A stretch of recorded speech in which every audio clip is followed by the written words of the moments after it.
d'arrestation bi muy mandat d'arrêt international bi via son bureau de Dakar lan lay tekki loolu. Écoutez, il y a d'abord le mandat d'arrêt. Bu ñu lancé mandat d'arrêt international état bi moo koy lancé parce que da jàpp ni c'est benn doomam dafa luubal wala def dara tooñ pare daw. Gisuñu ko ñu lancé un mandat d'arrêt international en disant képp ku ko mën a jàpp. nga jàpp ñu ko indil ñu ko boo ko gisee. mais mandat d'arrêt international boobu police moo ko mën a def te police au niveau national international am na benn collaboration y a l'association de la police internationale. Cette association de la police internationale nga xam ne police yu bëri dañ ci bokk y compris police Sénégal. presque mënuma ni monde bi mais en tout cas ñi si bokk bari na dañoo am benn adresse télégraphique bu ñu tuddee Interpol.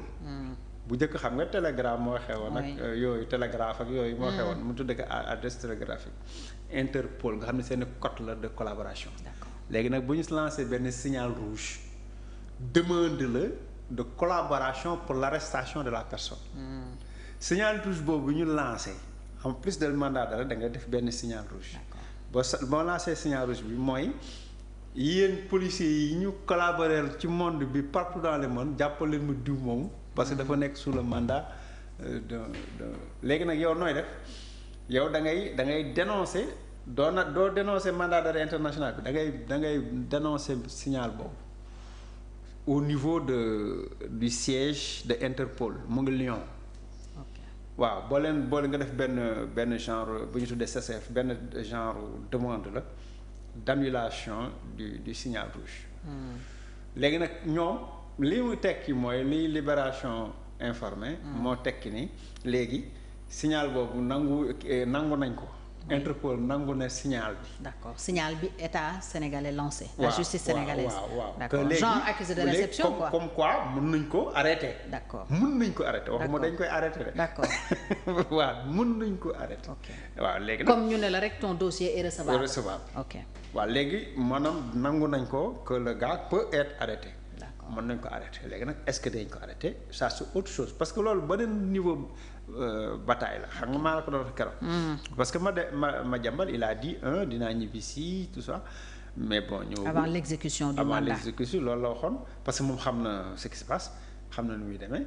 ensuite mu dugalaat beneen affaire bu bees man dès que il a parlé de liquidation physique. oui j'ai dit atteinte physique à ma personne. à ma personne j'ai dit là il y a un problème parce que bu fekkee moom boo ko extradé parce que Interpol mën na la arrêter. Maintenant il faut que ñu def procédure d'extradition ci pays bi ñu la arrêté. il y a une procédure d'extradition léegi nag. qui ne dépend pas que de la police. non qui dépend des autorités de l'administration surtout de l'administration publique. léegi nag qu'est-ce qui va se passer su fekkee la personne est menacée dans son pays mënoo ko extrader. boo amee double nationalité mënoo ko extrader. par exemple mu amoon nationalité française. qui sait on extrade pas français. qui sait boo amee double nationalité. par exemple nationalité française mun na ko extrader su fekkee démontrer na moom ni sa vie est en danger fa mu jëm et que du am justice équitable. dañ koy extrader parce que ci convention extradition yi réserve yooyu la ñuy formuler. sous réserve que mu wóole ni kooku bu ñu ko yóbboo bakkanam du fa des. mu dina am garantie que dina am ses droits de la défense sont respectés et que dañ ko traiter humainement et que du risque de mourir. donc gis nga débat bi fi ko Madiambal bëgg a dugal léegi. mooy menace physique. waaw xam nga bu ko defee benn police au monde du la inquiéter au moment où tu es menacé dans ton pays loolu mënul nekk. kon validation bi mënuñu ko jàppee rek ne bon Madiambal c'est fini. dañ koy jàpp non pas forcément. mais c'est une défaite ci ay avocats. ay avocats wu Madiambal oui parce que ñoom effectivement ñu ngi doon sax bëgg ñu annuler. le mandat d'arrêt. ñoom xam nañ refusé. ñoom xam nañ li ci ne le signal là. ok waaw mandat bi moom mënuñu ko dara Sénégal la. mais le signal là le signal rouge là. moom la ñu bëggoon effacer. léegi nag en faisant un recours parce que loolu loi moo leen ko may. ils font un recours dañuy dem Lyon déposer recours bi. léegi nag signal bi la gars yi ni c'est acceptable. maanaam le gars peut la notice rouge. waaw notice rouge waaw c'est acceptable merci ci précision bi ñun nag ay paa lañ dañuy fàtte la notice rouge bu ñëwee notice waaw bu ñëwee ça veut dire que la personne peut être le dossier est recevable code Interpol la parce que c'est l'organisation de la police internationale c'est une organisation boo xam ni tous les toutes les polices sont waaw dañ ne réew moo dem am na ñoo xam ne ñooy nekk pour Interpol waa notice rouge ok alors donc loolu tekkiwul ne Madiambal mun nañ ko wala dañ koy jàpp ça veut dire que mun nañ ko jàpp parce que la notice rouge est validée alors Assane leneen lu ay avocat am sàkku gannaaw ñu annuler notice rouge bi mooy ñu annuler aussi procédure bi inculper son fils Serigne Saliou yaakaar nga ñu am ci ndam parce que moom il gère le quotidien ñu ngi ko doon wax fii la dernière fois bokkul ci réquisitoire bi wala réquisition bi il y avait pas de mandat de réquisition contre Serigne Saliou oui mais loolu avocat yi c'est facile waaw li nga gisoon mooy juge bi su ko inculpé rek am na fu mu ko teg raison s'il y a pas de raison c'est facile pour les avocats pour ñu génne ko foofu parce que il faut mu am lien oui comme ni ma doon waxee le lien d'imputabilité mu am benn lien bi ko lié au fait lu ko lëkkale ak li ñuy bu ko dara lëkkalewul au fait c'est facile de le libérer loolu bataille de procédure la comme ni ma la wax rek police moom am na droit garde à vue ku ne mais nag détention nag préventive tout ça mais ça c'est un autre niveau nga xam ni juge yi ñooy jël responsabilité boobu sur la base des faits de faisceau d'indices su fekkee faisceau d'indices yooyu amul wala y a des problèmes wala nii y a une bataille à mener pour liberté provisoire am wala pour mu am non-lieu wala yooyu procédure la laaj mais doo ñëw rek naa laalewu ci parce que c'est vrai que même bu gérer quotidien ça ne veut pas dire que laalewul ci yeneen on ne sait jamais parce que par exemple pour soxnaam moom tu parles de 1% yi mu doon am ci xawma la waa société boobu elle est actionnaire déjà ses fils je ne sais pas trop quel est le statut société bi Madiambal ak soxnaam ak seen juróom benn doom ñoom ñëpp actionnaire la oui alors ñoo ko moom c'est une société familiale kaawu Aliou Sall la jabar ji am 1%. voilà waaw Aliou Sall la jabar ji am 1%. fii c'est une société familiale mais alors tout le monde est co-responsable dans la gestion parce que dans une boo nekkee actionnaire tu es co-responsable aussi bien pour l'actif que le passif lu baax yéen a koy bokk mais bu safaan amee aussi vous êtes tous responsables looloo tax nag loolu mooy danger société familiale ñu ngi ko doon wax souvent d'ailleurs waa Aliou Sall laa jowaarleel foofu la jabar ji am 1%. Ba bi am na 1%. xëy na am na yeneen yuñ bokk. waaw bon. yemale gi am na solo de waaw c'est important. non parce que même man bu may jënd ay dàll sax ñaari paire laa jënd. ce qui est normal peut-être am na beneen bu mbokk ak. am na leneen la première dame j'imagine parce que même pour ay journalistes je pense que am na ay appartements et tout et donc foofu dama koy féliciter pour ça voilà. Très bien donc affaire Madiambal Assane mun nañu ne kon mi ngi ci statu quo en attendant.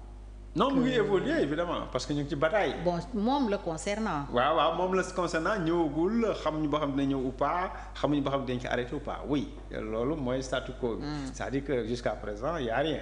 si côté boobu mais bataille bi mu ngi commencé na. xeex bi commencé na de. lan la ñu mën a xaar leneen ci Madiambal comme acte bu mu mën a poser. il a commencé les déballages il a commencé. waaw keroog taxal na Ciré Clédor. waaw ni yaay avocat pour Ellipse n'est-ce pas xamuñu ko woon. et qu'il y a un plan peut-être bu ngeen di togg. léegi nag dina commencer sànni bomb yi mais nag plus muy sànni bomb moom plus muy ñàkk mën a ñëw. comprendre tout est lié bu fekkee décidé wul ñëw dina déballer dina wax yu bëri. peut-être dina def ay révélation mais surtout ce qui est important ci moom lu gën a ëpp solo mooy mu préparer défense am.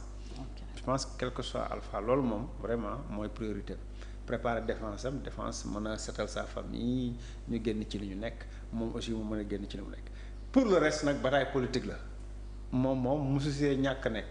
waaw te loolu du arrière day continuer sur la base des choses di va faire des révélations également jëm ci politique bi interne gestion et puis voilà on saura. On apprend aussi que ñetti responsable Ellipse Project ñetti responsable Ellipse Project. enquête bi tam daf leen a visé. ñoom réagir nañu keroog ne. c'est une affaire purement politique nañ ci génne Ellipse Project mais en fait comprendre nga procédure bi. c'est tout à fait normal. non c'est tout à fait normal même sur. parce que Madiambal doit être complice dans ce cas. ah oui ou co-auteur. ou co-auteur les termes dañu niroo mais dañu niroo te bokkul ou co-auteur. donc ñoom ñëpp waa Ellipse waaw ou ñoom ñu nekk complice. waaw Madiambal nekk auteur. waaw yooyu mën naa ne yooyu yëpp naa ne wala ñu nekk ñoom ay co-auteur wala Madiambal nekk complice ñoom ñu ne auteur. je veux dire c'est possible mais ñoom xam nañ y a aucune chance que pour jot waa Ellipse. parce que bu yoruñu certainement nationalité sénégalaise. wala exclusivement nationalité sénégalaise te nekk ñu Sénégal. autrement dit c'est difficile de les frapper maintenant le problème c'est quoi c'est Ellipse. Ellipse si boppam en tant que société mën nañ ko jàpp mën nañ ko frapper. s'il y a des problèmes ñu condamner leen à la Ellipse mën na am problème surtout saisie de ses comptes ici c'est bien. waaw tout ça c'est possible. loolu aussi bu fàtte ni une société commerciale li gën a metti ci ñëw mooy ñu lay frapper financièrement. ay saisies ay ATT de compte. ay blocage de compte. avis à tiers détenteur. yooyu c'est très compliqué pour une société commerciale. ensuite dootoo mën a déployer c'est-à-dire doo mën a mener ses activités fii.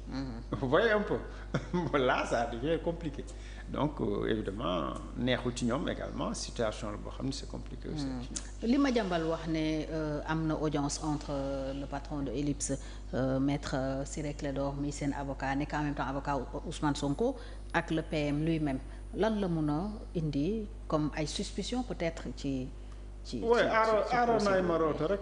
aaroon ak maroot ñun fii xam naa histoire bu gudd nag histoire aaroon ak maroot xam naa aussi un jour gën a leeral benn jigéen a leen piégé bu métti loolu xam naa ba yàlla punir yàlla doon wan da leen doon war rek ni góor ñi yéen di gis ne ñu topp jigéen ñi di seen ab sago walla nit a doyadi affaire aaroon ak maroot en fait je veux dire li ma bëgg a wax foofu mooy dans tous les cas ay collusion ay kii dugg fii am bénéfice intérêt yooyu dafa bëri ci suñu conflit d'intérêt yeeg yooyu dafa bëri ci suñu société.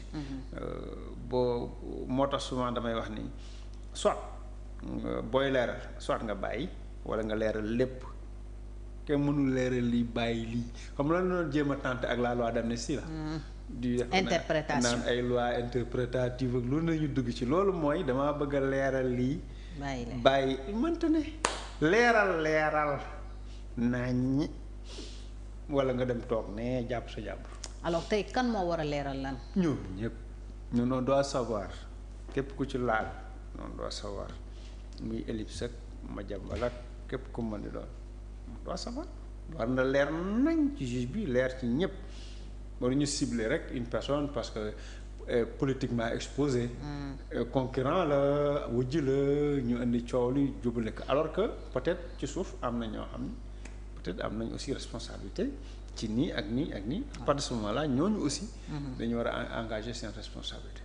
Un avocat évidemment c'est un consultant juridique d'abord parce que quand une société commerciale prend un avocat ça peut être un avocat défenseur en cas de litige parce que souvent société dañu am ay litiges mais aussi ça peut être un consultant pour éviter les litiges c'est-à-dire quelqu'un koo xam ne day nekk en amont dans la négociation des contrats un consultant quoi. Un conseil juridique. Un conseil juridique aussi.